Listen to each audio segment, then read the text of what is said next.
నేను ఇక్కడికి రాకముందు, ప్రసంగ వేదిక మీదకి ఎక్కకముందు,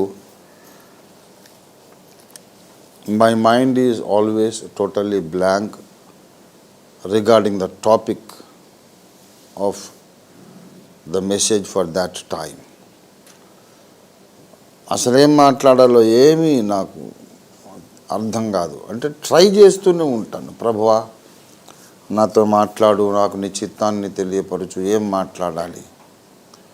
తీరా ఖాళీ మైండ్తో అక్కడికి వెళ్ళిపోతే నీ ప్రజల ముందు నాకు అవమానం అయిపోతుందేమో మా ప్రభువా, ఏదో చెప్పబోయేదో చెప్పేసి అడ్డుగోలుగా అర్థం లేకుండా ఇర్రెలవెంట్గా మాట్లాడి నేను అవమానం పాలైపోతానేమో, కనుక నాకు ఏదో ఒకటి బయలుపరచు అని అడుగుతూనే వస్తాయి 42-43 సంవత్సరాల అనుభవం. అంటే నేను ఫుల్ టైం మినిస్ట్రీకి రాకముందు 2 ఏళ్ళు కూడా వేశాను. అప్పుడు కూడా అక్కడక్కడ సువార్త ప్రకటిస్తూ వచ్చారనే సంగతి మీకు చెప్పాను కదా మొన్న. ఇన్ని సంవత్సరాలు బట్టి ఒకటే అనుభవం, దేవా ప్రజల ముందుకు వెళుతున్నా, ఏం చెప్పాలో నాకు ఇప్పుడు చెప్పు. ఆయన చెప్పడు. పద నేను చెప్తా. నేను రావద్దా నీతో అక్కడికి, మైక్ ముందుకు, కెమెరా ముందుకు, స్టూడియోలోకి నేను రావద్దా నీతో? నువ్వు రావాలి ప్రభు, నువ్వు రాకపోతే ఎలాగా? ఒకరిని వీళ్ళు అక్కడ చేసేదే ఉంది. అది కదా మరి ఫ్యాక్ట్. నేను రావాలి కదా, నేను వస్తేనే కదా నువ్వేమని చేయగలవు. మరి అక్కడ చెప్తాను కదా. ఇప్పుడు ఎందుకు గంట ముందే అడుగుతున్నావు? అరగంట ముందు అనుక్షణం నీతో ఉండేవాడిని, ప్రతి స్థలానికి నీతో వచ్చేవాడిని, అనుక్షణం నీతోనే ఉంటాను, స్టేజ్ మీద కూడా నీ పక్కన ఉంటాను, అక్కడ చెప్తా కదా అని ఆయన మొండికేస్తాడు, చెప్పడు. ఇవాళ కూడా అదే. సరే ఆయన ఏదన్నా చెబుతాడు అనే ఉద్దేశంతోనే రెండో పాట పాడా. యాక్చువల్గా ఆలస్యంగా వచ్చినందుకు ఒక పాటే పాడాలనుకున్నా. ఆయన ఏం చెప్పలేదు కాబట్టి ఇంకా కొంచెం టైము వెయిట్ చేస్తా ప్రభా, ఏదన్నా చెప్పన్నప్పుడు నాకు 133వ కీర్తన దేవుడి దృష్టిలోకి తెచ్చాడు. అందుకు ఇది చదివా. ప్రభునందు నాకు అత్యంత ప్రియులారా, దేవునితో నడవడం విశ్వాసులకు నేర్పాలనుకుంటున్న బోధకుడు ముందు తాను దేవునితో నడిచేవాడై ఉండాలి. దేవునితో అనుక్షణం సంపర్కము, సంభాషణ, దేవునితో సహవాసం అనేది తన సొంత జీవితంలో అనుభవంలో లేనటువంటి బోధకుడు తన ముందున్న ప్రేక్షకులను, వాక్యాన్ని వింటున్నటువంటి శ్రోతలను, ప్రేక్షకులను, శిష్యులను దేవునితో ఎలా నడిపిస్తాడు? నాకు హార్మోనియం వాయించడం రాదనుకోండి, మీకు ఎలా నేర్పించాలి? అది సాధ్యమేనా? సాధ్యం కాదు కదా.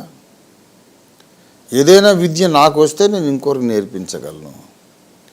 నేను దేవునితో నడవడం నాకు తెలిస్తే నేను మీకు నేర్పించగలను. కాబట్టి నా సోదర బోధకులందరికీ నా విజ్ఞప్తి, నా మీద మీరు కోప్పడకండి. ఓఫీర్ గారు మాటికి బోధకుల మీద పడతాడేంటి అని 1982-83 అప్పుడే నా మీద విరుచుకుపడ్డారు. బోధకుల జోలికి ఎందుకు వెళుతున్నామంటే దేవుడు బోధకుల జోలికి వెళ్ళాడు గనక. బైబిల్ గ్రంథంలో ఓ అంధులైన మార్గదర్శకులారా అని ఎవరినన్నాడు ఆయన? బోధకులనా మామూలు విశ్వాసులనా? బోధకులనే. బోధకుల జోలికి వెళ్ళడం ఎందుకంటే క్రీస్తు సంఘము యొక్క ఆధ్యాత్మిక పురోగమనం, వారి భవితవ్యము, వారు సంపూర్ణ సిద్ధిలోనికి ఎంత వేగంగా వెళ్ళగలుగుతారనే విషయం, ఇదంతా ఆ బోధకుడి మీద ఆధారపడింది. Much depends upon the performance of the preacher in the pulpit. నేను ఒక విషయం చెప్తున్నా వినండి. దేవుడు సంఘంలో ఏ పని చేయాలనుకుంటాడో అది ప్రసంగ పీఠిక మీద నుండే చేస్తాడు. సాతాను కూడా ప్రసంగ పీఠిక మీద నుండే పని చేస్తాడు. God works in his church through the pulpit, from the place where the preacher stands every Sunday to share the word of God. God works in his church through the pulpit, and even the devil works through the church, only through the pulpit. The devil works in the church. Devil works among God's people only through the pulpit. దేవుడైనా సైతానైనా pulpit మీద నుండే చేయాలి పని. ఇంకా ఒక్కొక్కళ్ళ ఇంట్లోకి ప్రత్యేకంగా వెళ్ళి చేయరు. కలిగినది ఏదియో వాక్యం లేకుండా కలగలేదు. సమస్తం వాక్య మూలంగా కలిగను. అలాగే దుష్టుని వర్షం చెప్తాను నేను దానికి. దుష్టుడు చేసిన కార్యం ఏది వాక్య వక్రీకరణ లేకుండా కలగలేదు. వాక్య వక్రీకరణ ద్వారానే దుష్టుడు సమస్తమును కలిగించాడు. అది ఆ నీచ్ కమీనే గాడి చరిత్ర. దేవుడేమో వాక్యం లేకుండా ఏమి చేయడు, సాతానేమో వాక్య వక్రీకరణ లేకుండా ఏం చేయడు. గనుక వాక్యం చెప్పాలన్నా, వాక్యాన్ని వక్రీకరించాలన్నా ప్రసంగ పీఠికే కదా మరి వేదిక. వాక్యం బోధించడానికైనా, వాక్యం వక్రీకరించడానికైనా క్రైస్తవ సంఘ ప్రసంగ పీఠికే వేదిక. There is no another possible platform.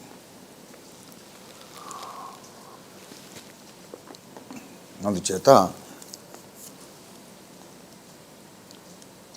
బోధకులకు నేను చెబుతున్నా, నా సోదర బోధకులకు చెప్తున్నా అన్నాను చూసారా.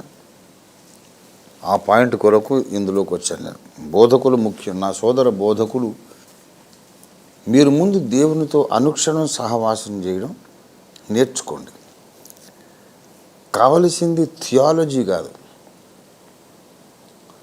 డిఎల్ మూడీ అన్నారు ఈ మాట. Have you studied theology? Do you know theology అంటే, I don't know theology but I know kneeology అని చెప్పాను. నీస్ అంటే మోకాళ్ళు. మనకు తెలుగు వాళ్ళకి అర్థం కావాలి, జ్ఞాపకం ఉండాలంటే క్నీ అనాలి, KNEE, క్నియాలజీ అనుకోండి. అయితే అలాగ అనకండి, గుర్తుపెట్టుకోవడం కొరకన్నా.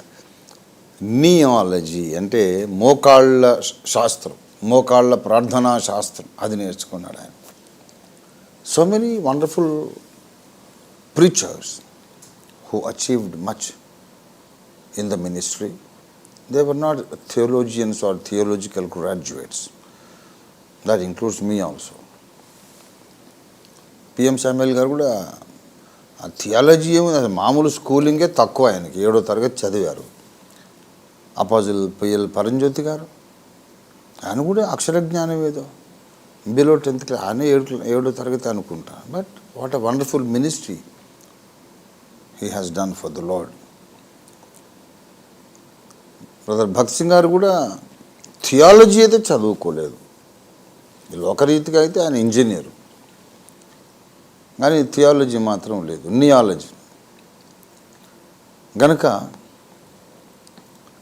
మీరు ఏమి నేర్చుకున్నా ఏమి నేర్చుకోకపోయినా పర్వాలేదు.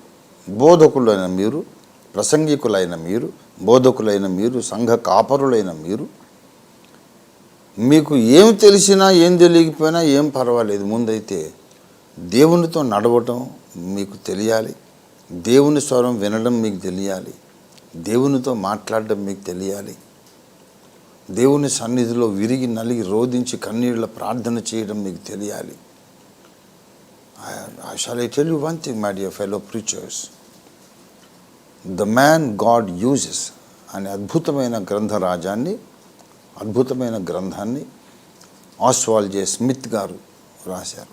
మీకు ఏ కాస్తో కూస్తో ఇంగ్లీషు అక్షర పరిజ్ఞానం ఉన్నా కాస్త మినిమం ఇంగ్లీష్ నాలెడ్జ్ ఉన్నా మీరు తప్పకుండా ఆ బుక్ చదవాలి. అమెజాన్లోనైనా మీరు బుక్ చేసుకోవచ్చు.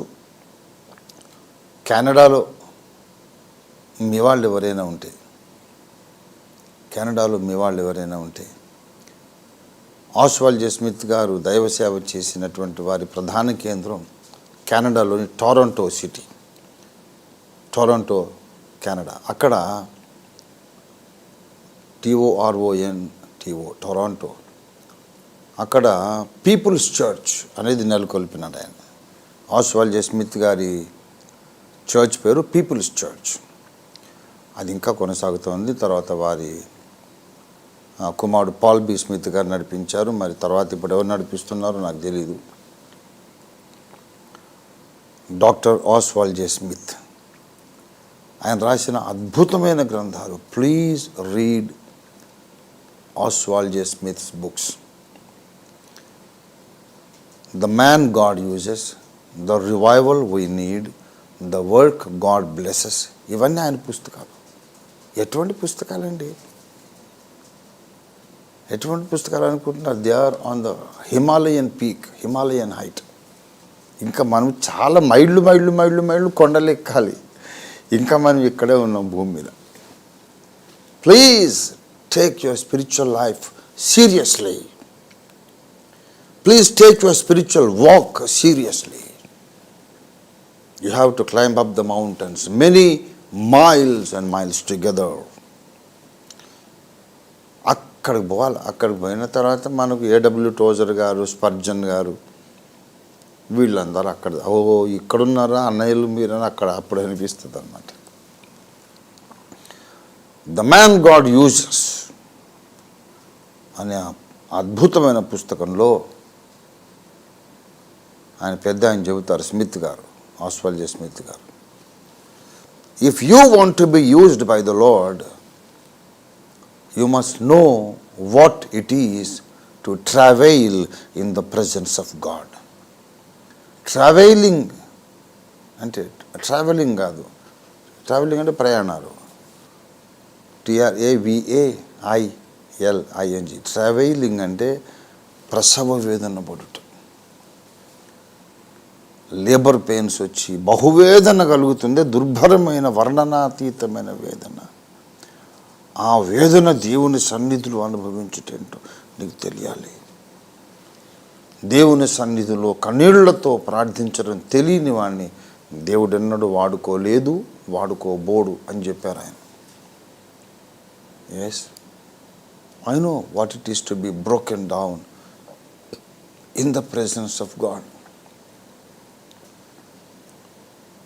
దేవుని సన్నిధిలో విరిగి నలిగి రోధించి ఇంకా ఈ ప్రార్థనే నా బ్రతుక్కి ఆఖరి ప్రార్థనేమో, ఇంకా చచ్చిపోతానేమో ఈ ప్రార్థనలోనే, పర్వాలేదు తండ్రి అని దేవుని సన్నిధిలో కన్నీరు గార్చి,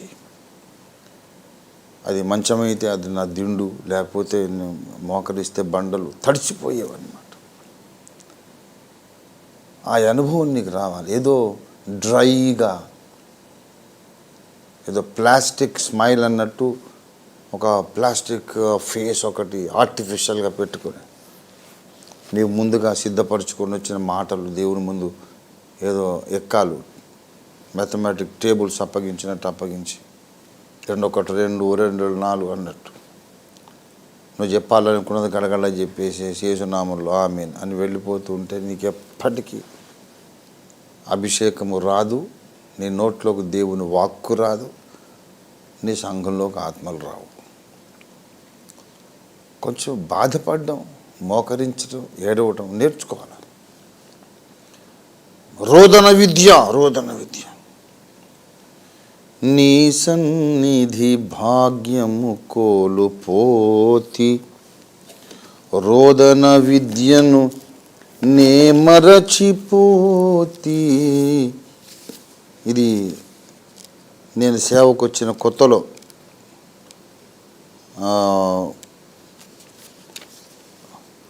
నా వివాహ జీవితంలో నాకు ఒక విచిత్రమైనటువంటి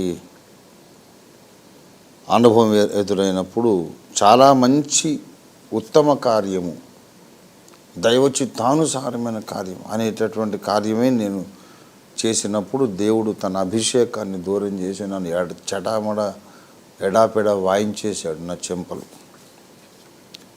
15 దినాలు దేవుని సన్నిధి నాకు దొరకలేదు. అప్పుడు రాసిన పాట, నీ సన్నిధి భాగ్యము కోల్పోతి, నాయాత్మలోనే నిరుపేదనైతి,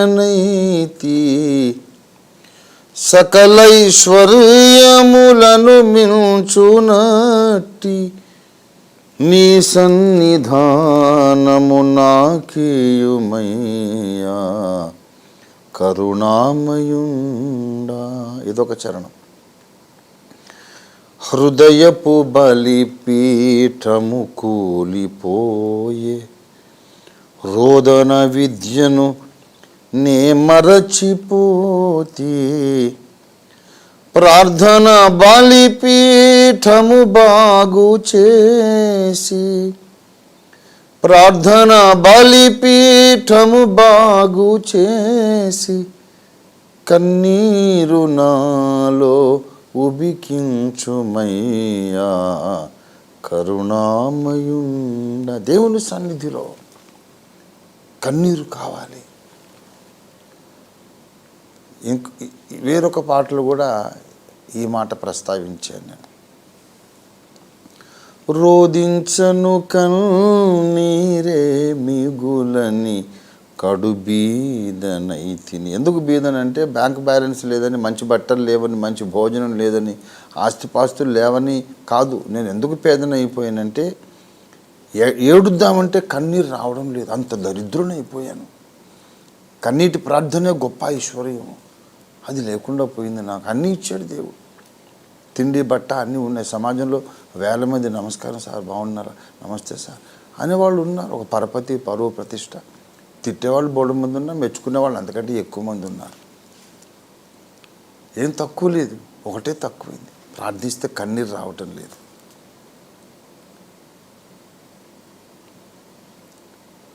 రోధించడానికి కన్నీరే మిగలలేదు. నావిక ఆదుకోవయ్యా అనే పాట అది. కనుక నా సోదర బోధకులకు నేను చేసే విజ్ఞప్తి ఏంటంటే,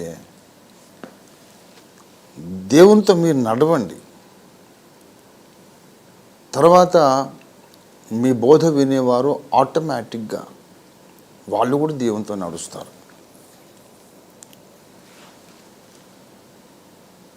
లెనార్డ్ రావెన్హిల్ గారు అనుకుంటా ఎవరన్నారో భక్తుడు ఈ మాట, తర్వాత ఈ జ్ఞాపకం సరి కాకపోతే మళ్ళీ దిద్దుకొని చెప్తా, కానీ భక్తుడు చెప్పిన మాట అయితే యాక్యురేట్గా నేను చెబుతున్నాను. ఆ భక్తుని నామధేయం లెనార్డ్ రావెన్హిల్ అని అనుకుంటున్నా. కాకపోతే మీకు తెలిస్తే మీరు నన్ను సరి చేయవచ్చు. That is not important. Name is not important, this message is important. ఏమన్నారంటే, you want to see a prayerful congregation, show me a prayerful pastor, I will show you a praying church అన్నారు. ఎంత ultimate అండి. వాళ్ళు ఎంత ఉన్నతంగా దేవునితో నడిచిన భక్తులు అయితే అలాంటి ఆణిముత్యాలు వస్తాయండి. దేవుని సన్నిధిలో రోధించి ప్రార్థించే ఒక సేవకుడిని నాకు చూపించండి. వాడి దగ్గరే ఉంటుంది ఒక ప్రార్థన చేసే సంఘం అని అంటాడు. Without the preacher being a man of prayer, he can never build up a church that is a church of prayer, praying church. అందుకొరకు మన దేవునితో నడవాలి, ఎక్కువ ప్రార్థన చేయాలి. ఒకసారి ఒక తమ్ముడు అడిగాడు, అన్నయ్య మీరు ప్రార్థన ఎప్పుడు చేస్తారని అడిగాడు. అంటే ఎప్పుడు చేస్తానని చెప్పి. అదేంటి ఎప్పుడు చేయడం ఏంటి, మీకు ఒక స్పెషల్ టైమ్ ఆఫ్ ప్రేయర్ లేదా అంటే ఉంటుంది, లేకుండా అలా ఉంటుంది.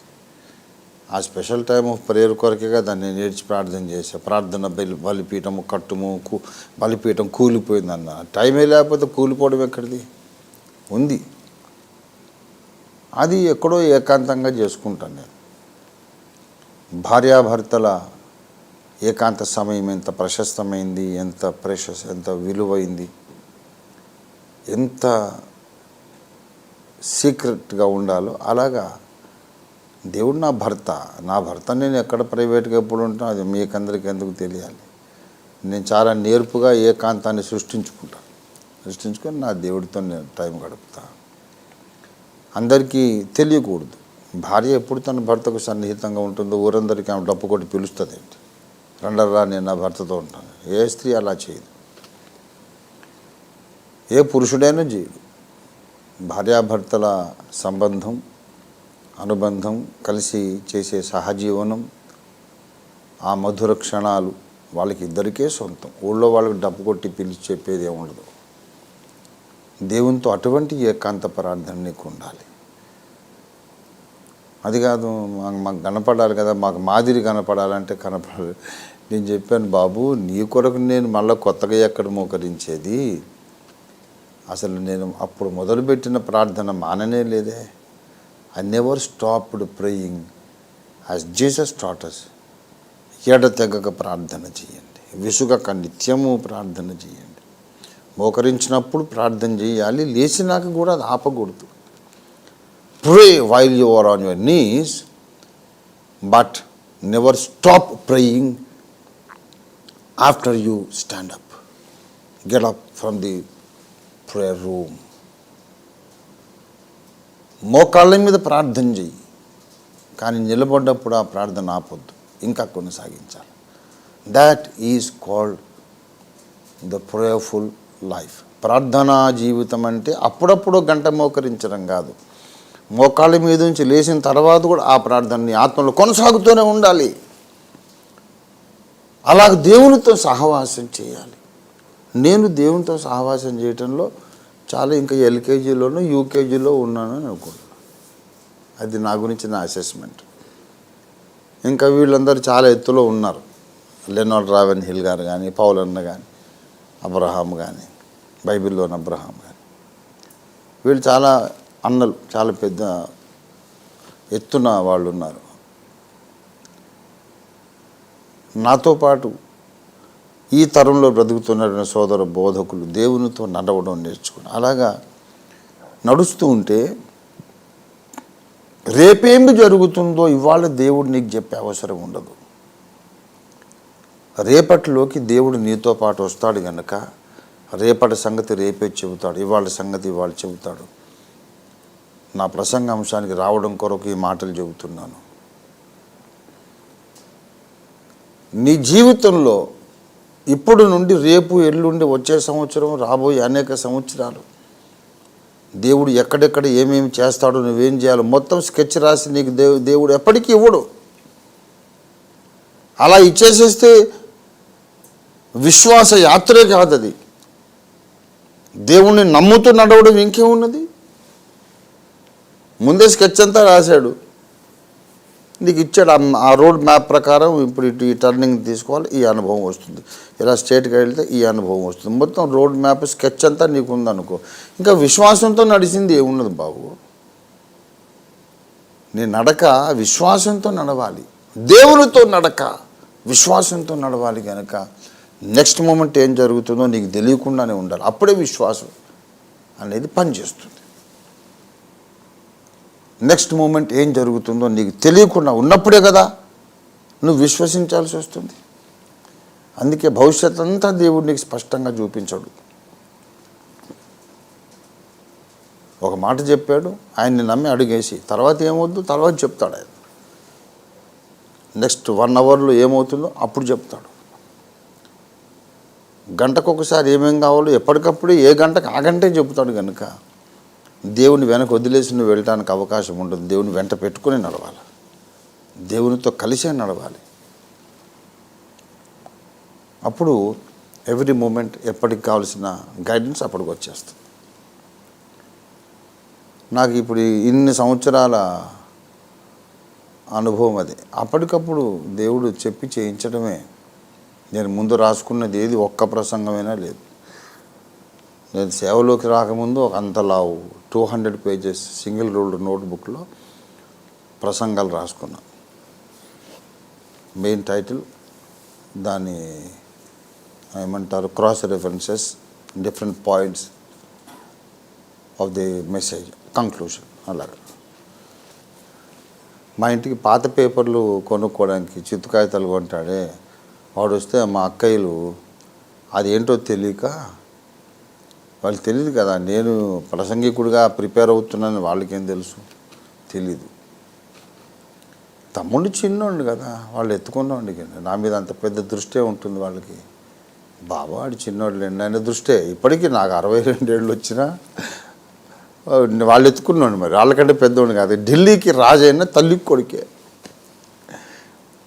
అలాగా వాళ్ళకి తెలీదు. నేను రాసుకున్న 200 పేజెస్ సింగిల్ నోట్బుక్లో ప్రసంగం అవుట్లైన్స్ అది ఆ పేపర్లోకి అమ్మేశారు. చాలా బాధపడ్డాను.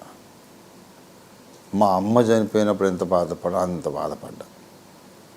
ప్రార్థన చేశా. ఎందుకు బాధపడుతున్నాను యేసయ్య, నేను రాసుకున్న ప్రసంగాలు అని వెళ్ళిపోయినాయి అని ఎప్పుడు నవ్వు వస్తుంది. అప్పుడు చాలా ఏడ్చేశాను.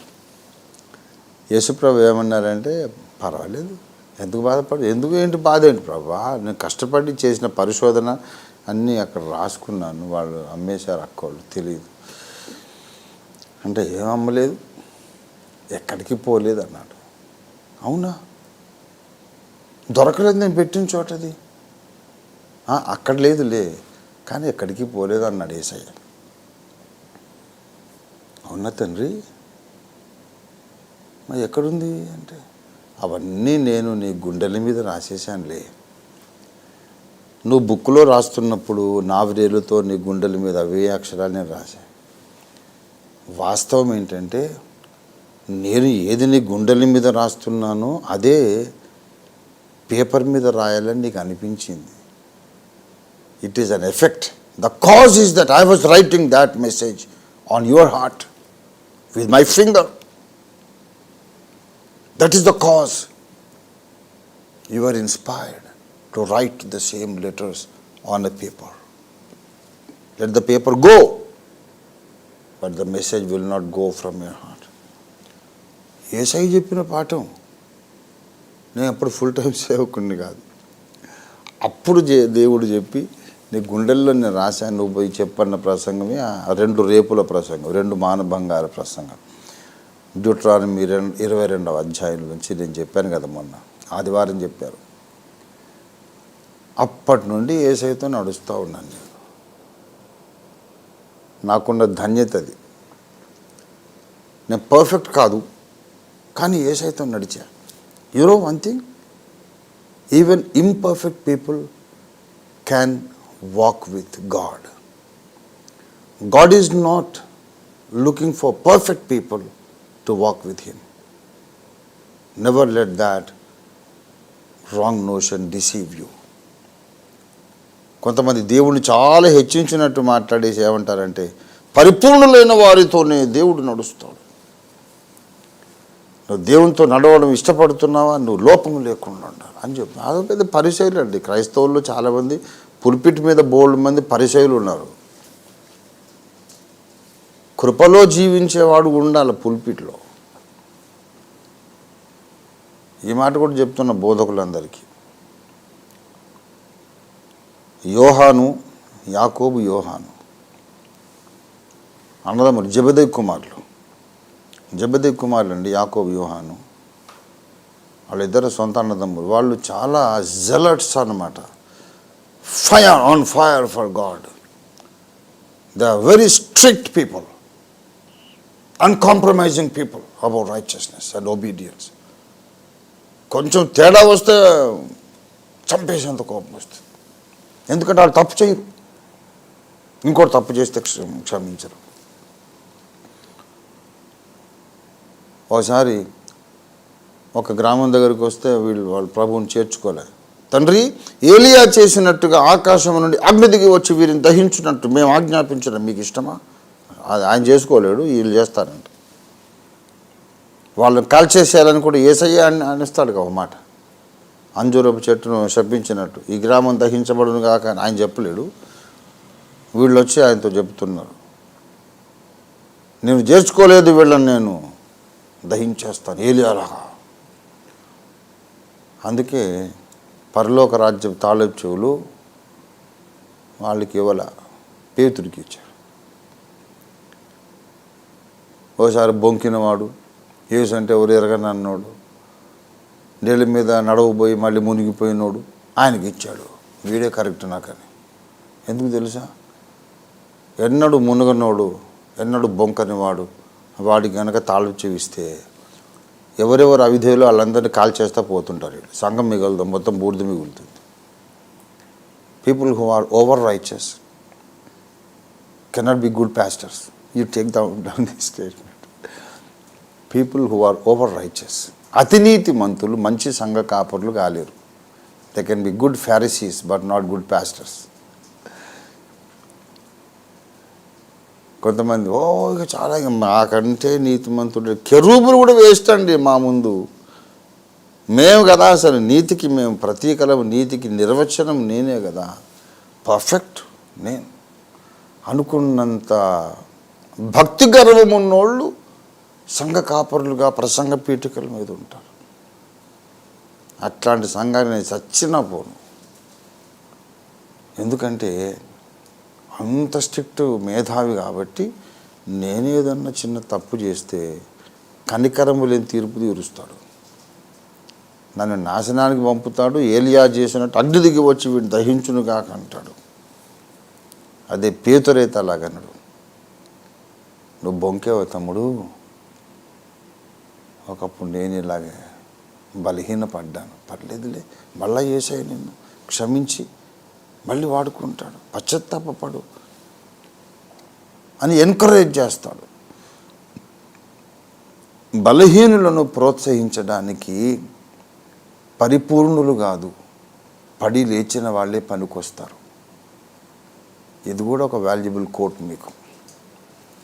బలహీనులను ప్రోత్సహించడానికి పరిపూర్ణులు పనికిరారు, పడి లేచిన వాళ్ళే పనికొస్తారు. ఇదొక deep secret involved in God's gracious ways and God's gracious plans. సరే,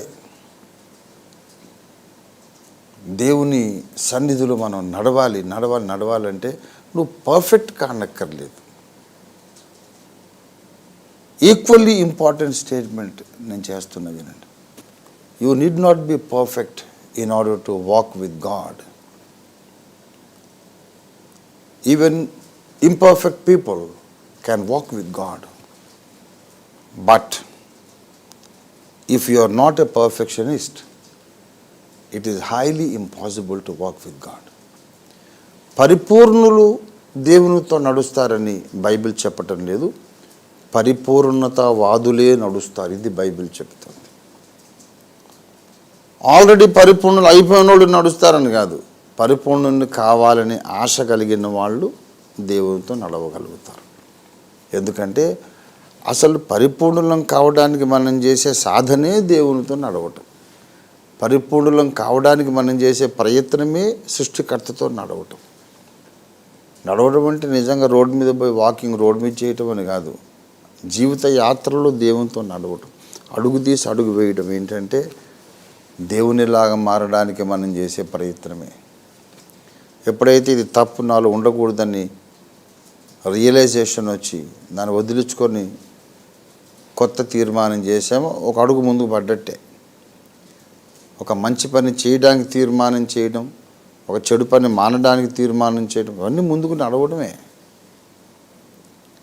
మంచిది. ప్రతి బోధకుడు దేవునితో నడిచేవాడు కావాలి. అనుక్షణం దేవుని నుండి ఒక నడిపింపు కొరకు ఎదురు చూస్తూ నడిచేవాడై ఉండాలి. ప్రసంగ పీఠిక మీదికి కూడా ఆత్మతో నింపబడి రావాలి, కానీ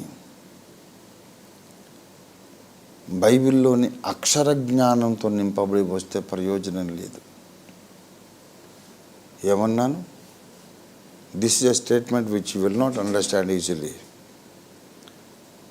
ప్రసంగ పీఠిక మీదికి ప్రసంగికుడు ఆత్మతో నింపబడి రావాలి, లేఖనాలలోని అక్షర పరిజ్ఞానంతో నింపబడి కాదు.